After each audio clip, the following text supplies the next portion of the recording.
pinnacle is for all the athletes that we coach is for them to do the best that they're capable of doing.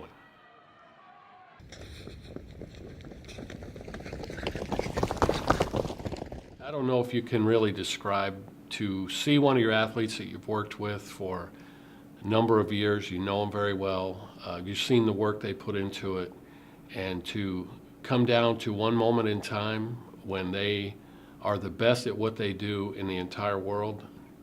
I don't know if I could really describe that and do it justice. There were so many things that he did that were jaw-dropping, remarkable. So at the start of his second year, he started in fall training with us and decided to be not a part of football anymore. In that year, in that first year of college track, he was undefeated indoors. He broke a world indoor record at 400 meters indoors. He won the NCAA championship indoors. He won the outdoor NCAA championship at the 400. He won the Olympic trials in the 400, and he was Olympic bronze medalist and a gold medalist in the 4x4. There maybe is 2 or 3 athletes ever in history of collegiate track and field that have done something like that in their first year. That is an elite group of athletes. Me and my dad's relationship is it's really, really good. It's surprising because it's like he's coached me when I was in high school. When I started running track, I kind of started because he was at the school.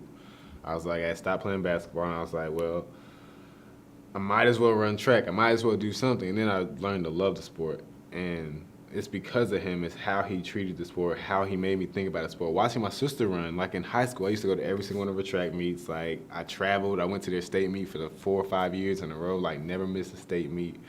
So it was almost instilled in me subconsciously before I even knew that I was going to enjoy track, to enjoy it because of how he showed me track. He showed me the fun side of it, how to have fun with it. And when you're having fun with something, you enjoy it, you love it. Like, if you don't love something, you will not put your all into it.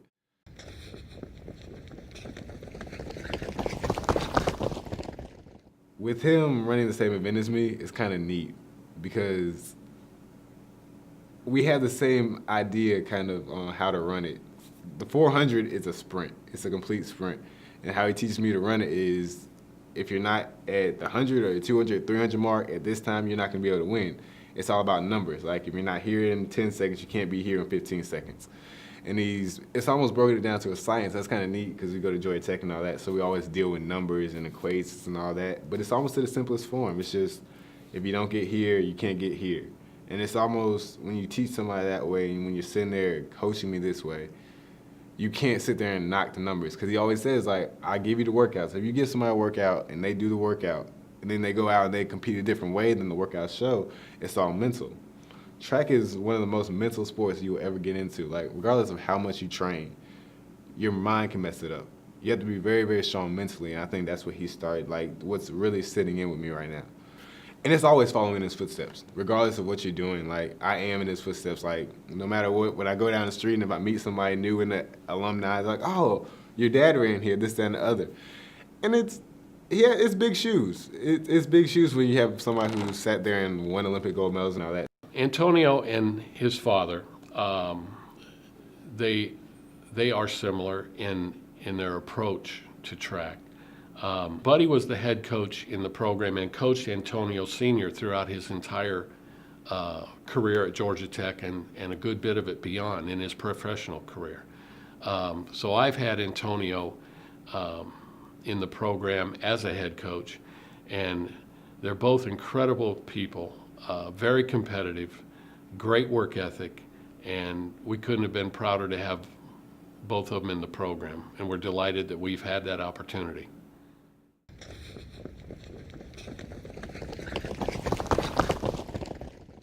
A lot of people don't know that Georgia Tech's track team is probably one of the biggest staples in the national field.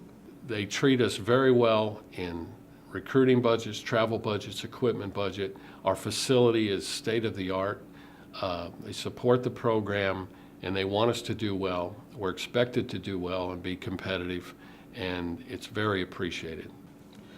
Tech being Tech really has been an instrumental part of my life. You know, just growing up, I was always rooting against Georgia, always watching the games, been at the track. I have videos of me just running around the track when I was little. So I think the tradition of my family going here is a strong part of me. And I love it for my children, but at the same time, it's still their choice. It's neat actually being here too, because you see the big name people come back. Like, if you come out to our track on any given day, you'll see a handful of professionals. You see Angelo come out sometimes, Terrence Trammell comes out. These are both world champions. Like, it's to just sit there and be around that atmosphere. It makes you elevate your work of play. I know Coach Page's group trains with them. So if you're standing in the blocks against a guy who has the fastest reaction time ever posted, you're either going to get out or you're going to get left. You go into Coach Hinsdale's office and you see the plaques on it. You see all the pictures on his wall. And you just see, you can just go down them. Just look at the times and look at the people. And you see national champions. You see Olympic gold medalists. You see world champions. It's kind of, you can sit there in awe or you can sit there and you can choose to do something about it. And what we do at Georgia Tech is you sit there and you try to become that next piece on that wall.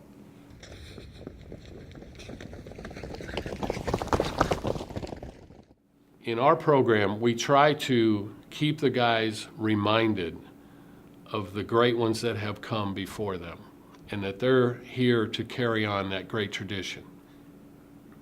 One thing our distance group does every day is we have the marathon stone down at the entrance to the track. That was cut from a quarry in Greece where the marathon was finished. And they touch that every day coming into the track and going out of the track.